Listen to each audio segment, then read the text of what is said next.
Disclaimer!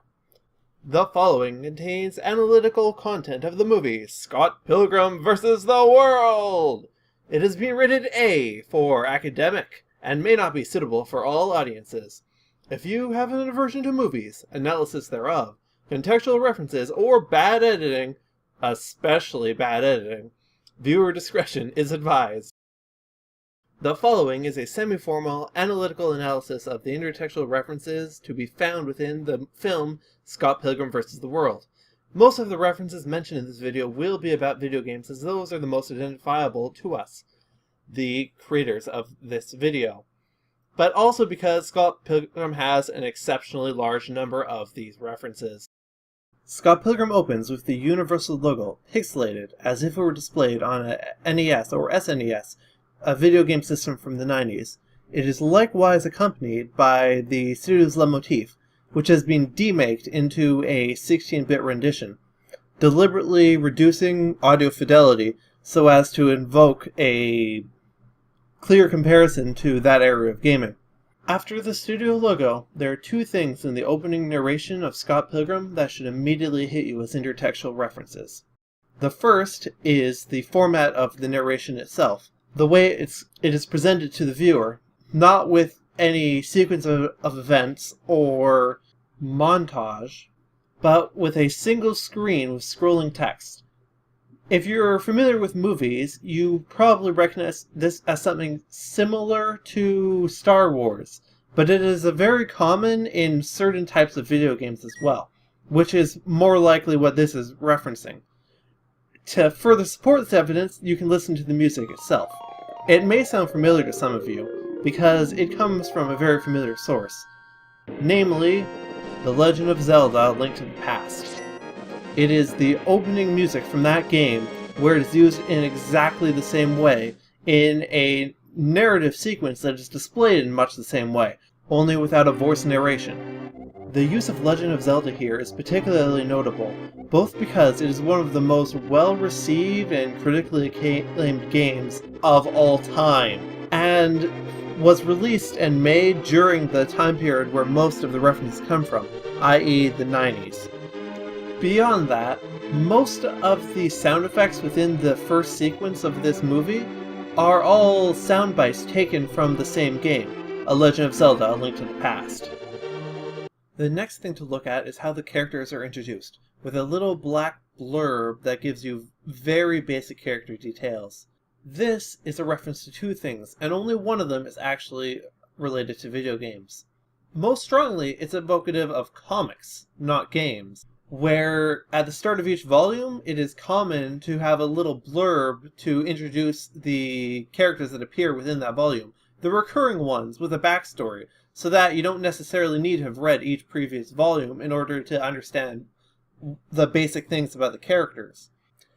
And in fact, these black blurbs were taken directly from the original Scott Pilgrim comics. However, they are also evocative of something else in the style that they present the information, in both how absolutely minimalistic it is, and in the little tidbits that they throw in, like rated T for teen, which is itself something that I'll be getting to in a minute. These blurbs are very evocative of a game manual, which you might not even find on current games, but you would find on any game made in the 90s and even early 2000s. It would be common in the manual to have a few pages dedicated to explaining the characters. Usually, what this would boil down to is a portrait of the character, their name and age, and some bare, basic, and frankly meaningless data about them, for instance their blood type.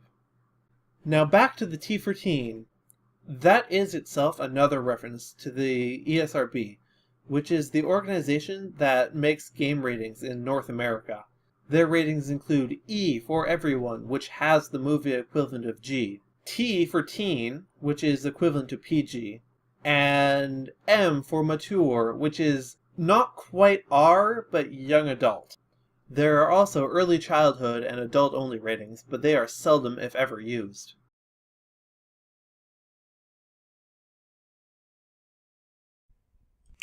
Early on in the movie, we see Scott perform a move known as a reversal.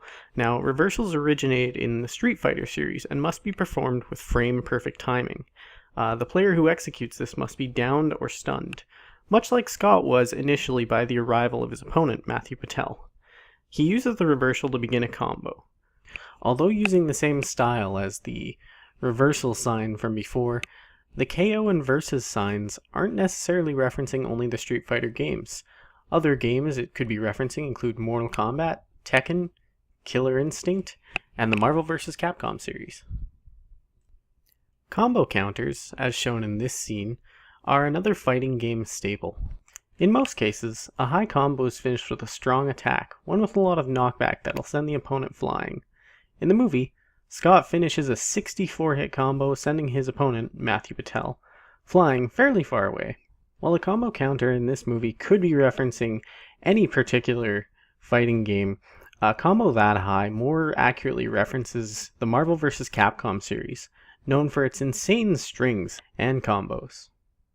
This is likely due to the simple button scheme that the game uses for its combat, but in the case of the movie, Scott is likely a very powerful fighter, and that was the intent of this reference. During the course of the movie, Scott vanquishes many foes, and each and every one of these foes bursts into a series of coins, much like enemies in the game River City Ransom.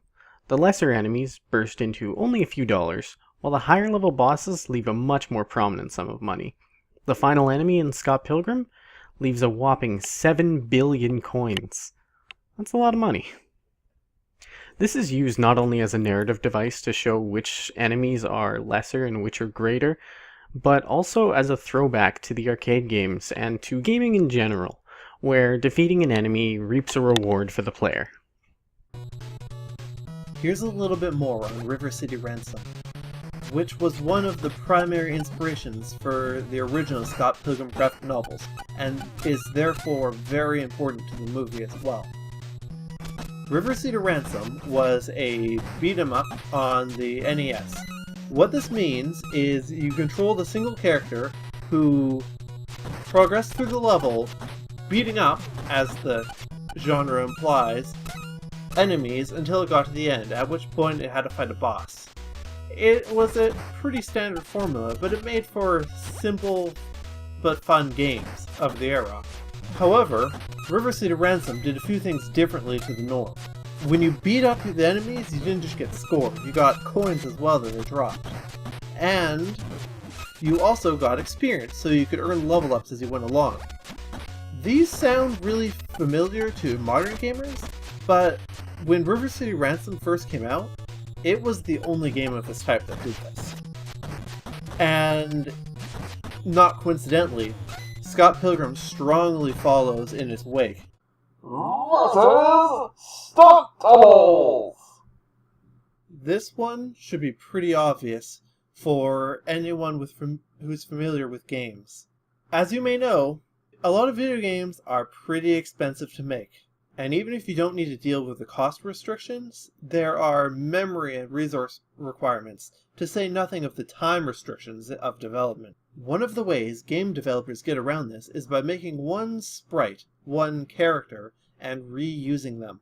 It's pretty common to play a game like Final Fantasy. You could easily see the same monster 100 times, and every time you fight it, you can do pretty much the same thing. And Lucas Lee's stunt doubles are a clear reference to this. Each one is pretty much identical.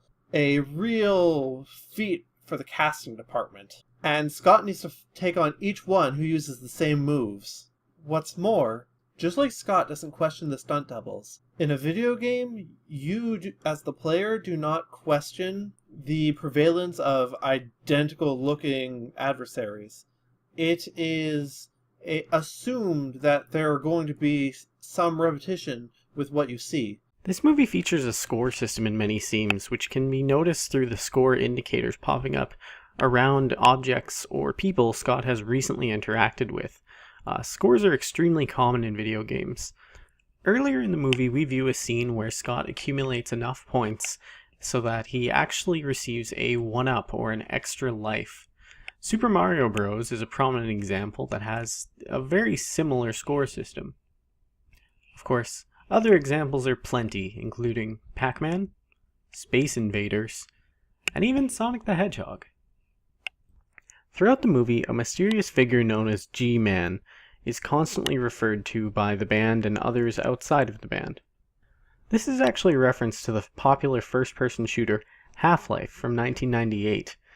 Just like in Half-Life, the big bad boss uses the alter ego of G-Man. This helps those familiar with the Half-Life content to understand that this character is not just a simple thug, or a person to be taken lightly. G-Man is the puppeteer in the Half-Life series. The G-Man of Scott Pilgrim plays a very similar role, and is the one who originally devised the plan to create the League of Evil X's to fight against Scott Pilgrim, and bring the movie's plot together. Another popular mechanic of games, especially that of an RPG type game, is level ups, where your character grows stronger as they gain experience points. This is to simulate learning.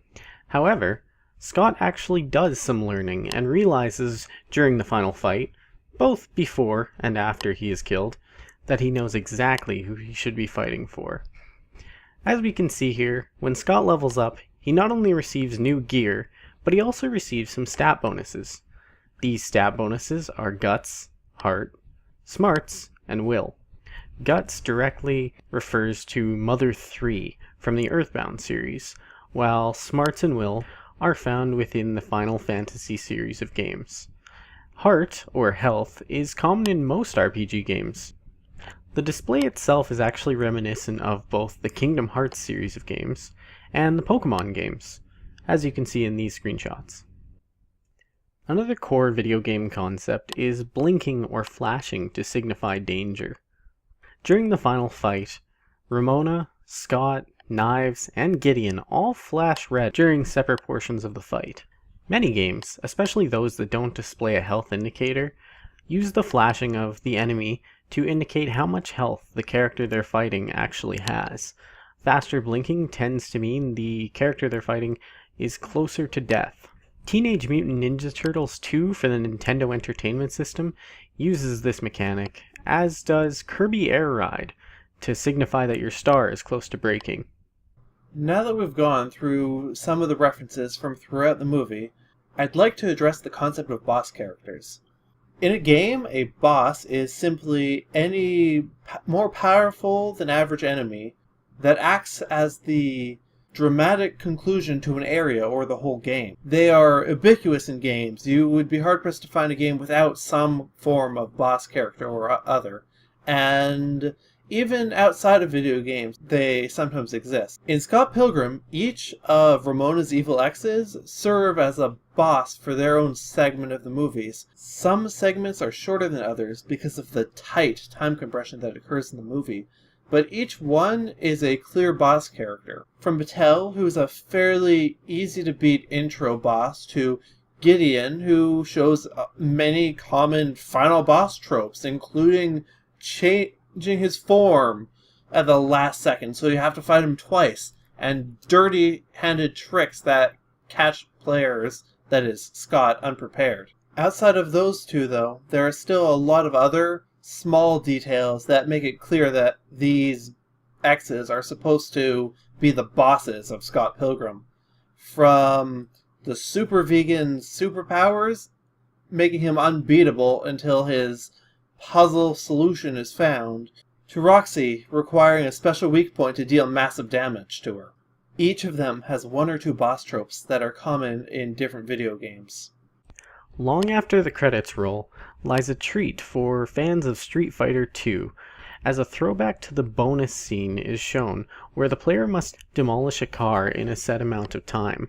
As you can see, Scott does the same thing, only instead of with a car, it is a rock sign, signifying the end of the movie. It's also worth noting that the 2D avatar of Scott Pilgrim is actually the avatar used in the Scott Pilgrim game for his own character.